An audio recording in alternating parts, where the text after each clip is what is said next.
આમોદનું મુખ્ય બજાર રખડતા ઢોરોના અડીંગામાં રાહદારીઓ અને વાહન ચાલકોની સુરક્ષા સામે મોટો સવાલ।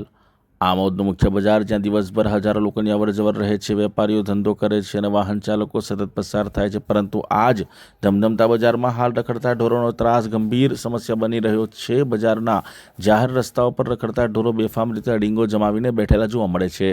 ક્યારેક રસ્તાની વચ્ચે તો ક્યારેક દુકાનોની સામે ઢોરોના ટોળા ઊભા રહેતા હોવાથી રાહદારીઓ અને વાહન ચાલકોને ભારે મુશ્કેલીનો સામનો કરવો પડે છે। અચાનક રસ્તા વચ્ચે દોડી આવતા ઢોરો અકસ્માતનું કારણ બની શકે છે, ખાસ કરીને બાળકો, મહિલાઓ અને વૃદ્ધો માટે આ સ્થિતિ વધુ જોખમી બની શકે છે। બજારમાં ટ્રાફિકની અવરજવર વચ્ચે ઢોરોનો ત્રાસ ક્યારે મોટી દુર્ઘટનાને આમંત્રણ આપે તે કહેવું મુશ્કેલ છે। સૌથી મોટો સવાલ એ છે કે અકસ્માત બાદ કાર્યવાહી કરવાની રાહ શા માટે જોવી? અકસ્માત થાય તે પહેલાં જ તંત્ર દ્વારા કડક કાર્યવાહી કેમ કરવામાં નથી આવતી તે સવાલ ઊભો થયો છે। આમોદના મુખ્ય બજારને રખડતા ઢોરોના ત્રાસમાંથી તાત્કાલિક મુક્ત કરવામાં આવે, ઢોર પકડવાની કામગીરી નિયમિત અને અસરકારક બનાવવામાં આવે તથા જાહેર રસ્તાઓ પર લોકોની સુરક્ષા સુનિશ્ચિત કરવામાં આવે તેવી સ્થાનિકો દ્વારા તંત્ર સમક્ષ જોરદાર માંગ ઉઠી છે। હવે જોવાનું એ છે કે નગરપાલિકા કોઈ મોટી દુર્ઘટના બને તેની રાહ જોશે કે પછી સમયસર કડક કાર્યવાહી કરી લોકોની સુરક્ષા સુનિશ્ચિત કરશે।